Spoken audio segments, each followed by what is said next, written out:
Hi, church. I hope that you're doing well. My name is Nicole DeCoster, and I grew up in this church. And I just finished my first year of college, and I wanted to share a Bible story with you today about an interesting person that I learned about recently. So I learned about a guy named Shamgar in the Bible. It's spelled exactly the way you might think. And I learned about him earlier this year. So when Kate approached me about doing a devotional, I knew that I wanted to do it on him.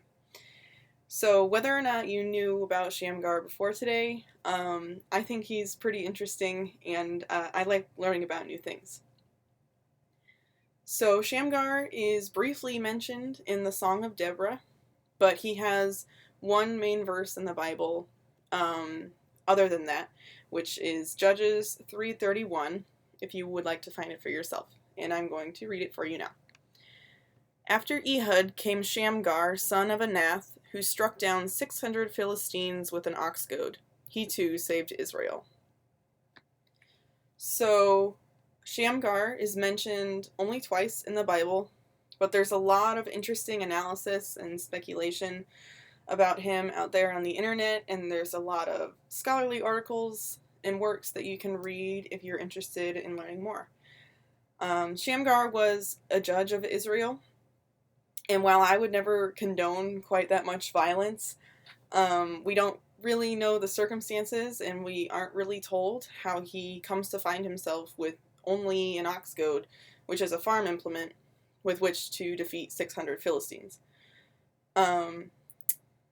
What I take away from this story is that Shamgar used what he had available to him to do God's will, even if he had to get a bit creative.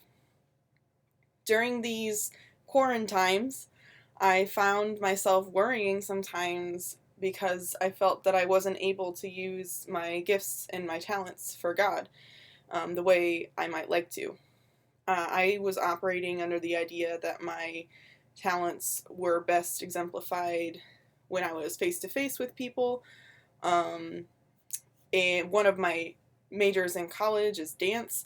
And so I guess I was thinking my talents are best seen in front of an audience.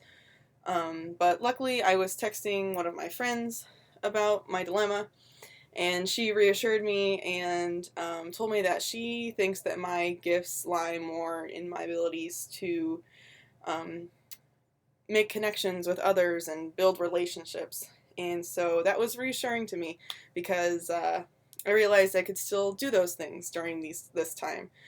So I just had to be a little bit creative, like Shamgar, about how I went about it. So I checked in with my friends a lot, and I hung out with them in different ways.